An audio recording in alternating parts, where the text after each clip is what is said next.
மகளே, மகனே, இப்ப வேண்டான்னு நிறைய பேர் உன்னை புறக்கணிச்சிட்டாங்க.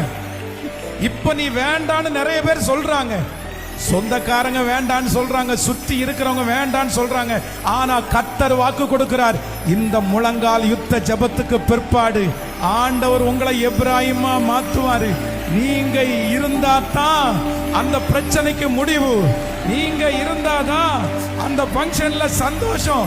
உங்களை சத்துருக்கு முன்பாக நான் உனக்கு ஒரு பந்தியை ஆயத்தப்படுத்தி உன் தலையை எண்ணெயினால் அபிஷேகம் பண்ணி உன் பாத்திரத்தை நிரம்பி வழிய பண்ணுவேன். நம்புறவங்க கரங்களை தட்டி, முழு பலத்தோடு கரங்களை தட்டி எஸ் எஸ் பிரைஸ். எப்ராயிம் யாரும் உதறி தள்ள முடியாது. எப்ராயிம் அசட்டை பண்ண முடியாது. வாக்கு கொடுக்கிறாரு, உன்னை வந்து நான்